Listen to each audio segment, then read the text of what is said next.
Bonsoir à toutes et à tous, ravi de vous retrouver sur 8 Mont Blanc. Nous sommes le lundi 6 mai 2024, il est 18h. C'est l'heure du journal, vous le savez, préparé par la rédaction. Voici les titres. Le rétro était à l'honneur ce week-end, à l'espace rencontre d'Annecy-le-Vieux. La 6e édition du salon du vintage a accueilli près de 10 000 personnes. Objets, bijoux, vinyles ou encore voitures de collection, il y en avait pour tous les goûts pour remonter le temps. Et puis nous reviendrons sur le dernier match à domicile de la saison d'Aix-Maurienne Savoie Basket ce vendredi soir. Malheureusement pour le nombreux public, ce fut une fête en demi-teinte avec une lourde défaite pour les Savoyards, atténuée par un nouveau maintien en Pro B. Je vous en parlais donc dans les titres, le salon du vintage revenait ce week-end pour sa 6e édition à l'espace rencontre à Annecy-le-Vieux. 10 000 personnes se sont rendues sur place pour rencontrer la centaine d'exposants présents sur place. Un réel retour en arrière qui a su raviver la flamme chez les nostalgiques de cette époque. C'est un reportage d'Ozan Bayram. C'est un incontournable pour tous les amateurs d'objets rétro. Mobilier, voitures de collection, vêtements ou encore bijoux, les allées de l'espace rencontre à Annecy-le-Vieux étaient bondées de visiteurs venus remonter le temps ce samedi pour le salon du vintage. Alexandre en faisait partie, l'occasion pour lui de retomber en enfance le temps d'une après-midi autour des bornes d'arcade. Moi j'adore venir au salon du vintage, je viens tous les ans rapidement faire un petit tour, mais ça nous replonge dans les objets qu'on a connus et par exemple là le flipper, j'ai passé des heures à jouer au flipper dans ma jeunesse. On n'a plus l'occasion, on n'en voit plus, on n'en trouve plus et là c'est l'occasion de retoucher un flipper et il y a toutes les sensations qui reviennent, qui remontent.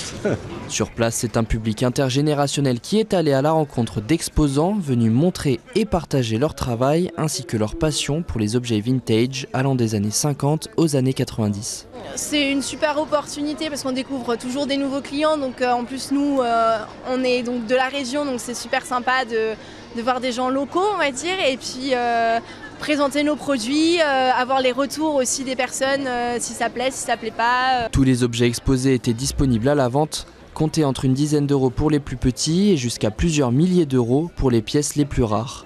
Les professionnels n'étaient néanmoins pas les seuls à proposer un retour en arrière, puisque des food trucks vintage étaient aussi présents sur place. Nous on s'occupe ici des burgers, on a le bar à l'intérieur pour toutes les boissons et puis voilà, tout ça dans un bon camion bien vintage, comme on aime.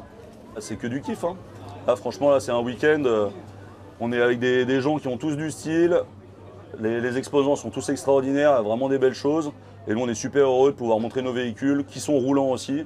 Et puis pouvoir bosser là-dedans, c'est vrai que c'est toujours un peu plus sympa que dans du nouveau, quoi.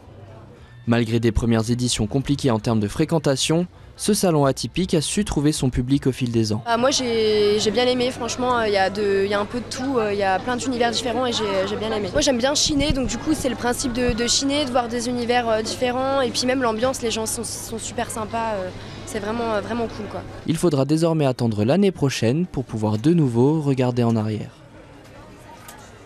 On ouvre à présent une large page des sports en basket. Aix-Maurienne a assuré son maintien en Pro B au terme d'une saison longue et harassante. Pour sa dernière rencontre à domicile de la saison, AMSB avait délocalisé son match contre Fos-sur-Mer au phare de Chambéry ce vendredi soir. Malheureusement pour le public venu en masse, les Savoyards sont passés complètement à côté de l'événement en s'inclinant assez lourdement. Retour sur cette soirée festive malgré tout avec Jules Demeur et Ozan Bayram. Aix-Maurienne Savoie Basket voulait fêter son maintien devant 4000 spectateurs chauffés à bloc au phare à Chambéry. Mais ce qui devait être un match de gala s'est rapidement transformé en une rencontre à sens unique. Le visiteur du soir, Fos-sur-Mer, aux portes de la relégation, se devait de gagner pour tenter de se maintenir à son tour en Pro B. Les Phocéens ont d'entrée de jeu imposé leur rythme pour dominer des locaux trop attentistes en première mi-temps. On n'a pas bien commencé les matchs. Fos joue sa vie pour se maintenir. Donc je pense qu'on n'a pas bien focalisé les premiers cartons. Ils ont bien commencé, ils ont mis dedans leurs tirs, ils ont joué plus costaud que nous.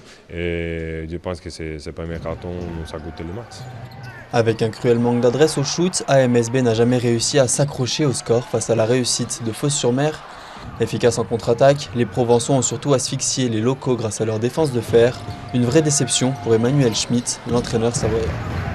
Je suis clairement déçu de la prestation qu'on a fait. C'est pas du tout le match que j'espérais. C'est le match que je craignais parce que effectivement avec un bon match dimanche dernier à Lille et un maintien qui était officiellement acquis, je craignais une inconsciente décompression. on n'a pas abordé le match de manière suffisamment rigoureuse, de manière suffisamment intense, et on les a laissés s'installer dans le match. Et avec le talent qu'ils ont, on a vu que c'est après compliqué de revenir dans le match qu'on souhaitait faire. Pour les spectateurs, cette prestation décevante, malgré une atmosphère des grands soirs, ne vient pas gâcher leur plaisir de voir leur équipe préférée se maintenir avec un des plus petits budgets de Pro B. C'est une très bonne nouvelle puisque effectivement ça permet de garder un club en élite, en local. Donc c'est très bien pour la région. Et puis effectivement, si l'année prochaine ils pouvaient monter un peu plus pour être un petit peu plus serein en fin de saison, qu'on n'ait pas la pression tous les ans comme ça serait bien. Je trouve ça bien, ça laisse du suspense toute la saison. Après, voilà, ce soir c'est dommage, j'aurais pu aller chercher la petite victoire au phare, ça aurait été beau, mais bon. On sait qu'on a un des plus petits budgets et que c'est compliqué chaque année, on est déjà très content de se maintenir. Maintenant, l'année prochaine, il faudrait qu'il y ait encore plus de partenaires ou plus d'argent pour qu'on puisse avoir encore des meilleurs joueurs. Il n'en est pas encore au bilan pour les joueurs d'Aix-Maurienne, même si le maintien est assuré. Les basketteurs savoyards se déplaceront vendredi sur le parquet d'Orléans, 4e au classement pour le dernier match de la saison. En football, décidément, les années se suivent et se ressemblent pour le FC Annecy, 11 mois après l'imbroglio Bordeaux-Rodez qui a failli faire plonger le FC en national. Les joueurs de Laurent Guyot sont de nouveau les héros malheureux du dénouement du championnat de Ligue 2. Ce vendredi soir, les Hauts-Savoyards se sont brillamment imposés 3-1 à Rodez grâce à des buts d'Antoine Larose, Ousmane Camara et Capit Djoko. Mais dans le même temps, la rencontre entre Troyes et Valenciennes n'a pu aller à son terme à cause de jets de fumigène sur la pelouse, alors que le score était de 1 but partout. Un résultat alors synonyme de maintien pour le FC Annecy. Il faudra désormais attendre la décision finale de la commission de discipline de la Ligue de football professionnelle qui doit entériner ou non le score de la rencontre. On saura si les Reds se maintiennent officiellement une deuxième saison de suite en Ligue 2. En attendant, je vous propose d'écouter la réaction de Laurent Guyot, l'entraîneur au Savoyard, ce vendredi, après la rencontre. Je me sens maintenu, mais vous savez, j'insiste beaucoup sur l'humilité toujours. Tant que c'est pas officiel, il faut toujours rester très prudent. On va attendre de voir les décisions. C'est un match arrêté avant la fin pour on va dire des gestes, enfin des jets fumigènes.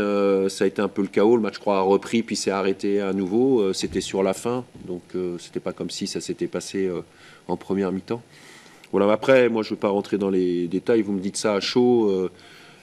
Je suis pas objectif, clairement, mais compte tenu de ce qui s'est passé, encore une fois, j'imagine mal que ce match-là puisse être rejoué. Et on était à -7 quand même. Quand on va à Ajaccio à J28, il me semble, on est à -7. Voilà. Aujourd'hui, si on doit être à +7, ça se fait pas en un claquement de doigts, c'est beaucoup de travail, mais le mérite revient surtout aux joueurs et à l'état d'esprit du groupe. Ça, j'insiste parce que on travaillait aussi avant quand on a eu une période beaucoup plus compliquée. Et l'état d'esprit est toujours resté là. On a toujours eu des gens qui voulaient aller vers l'avant, qui voulaient s'en sortir. Il y a deux personnes à qui je voudrais quand même penser ce soir. C'est mon président et l'ensemble des dirigeants du club, avec le conseil stratégique et Jean-Philippe Nallet, parce que quand on a -7, des fois, l'entraîneur change. Alors là, il n'a pas changé. Donc j'ai la chance aussi d'être dans cet environnement-là. On se quitte avec des images qui nous viennent tout droit de Suisse. Vous l'avez peut-être suivi sur notre antenne ce dimanche matin. La 18e édition du Marathon de Genève a tenu toutes ses promesses, avec notamment un record de participation avec plus de 21 000 coureurs sur l'ensemble des courses. Côté sportif, c'est l'Érythréen Kibrom Veldemikael qui s'impose en 2 h 9 minutes et 57 secondes. Il se qualifie du coup pour le marathon des JO de Paris. Chez les femmes, victoire pour l'Éthiopienne Ainalem Kazaoun. C'est la fin de cette édition. Merci à vous pour votre fidélité à l'information sur 8 Mont Blanc. Merci à toute l'équipe pour son aide très précieuse. Place désormais, vous en avez l'habitude, à la météo préparée et présentée par Thierry Paulme. Je vous retrouve avec grand plaisir ce mardi, même endroit, même heure, pour un nouveau journal sur 8 Mont Blanc.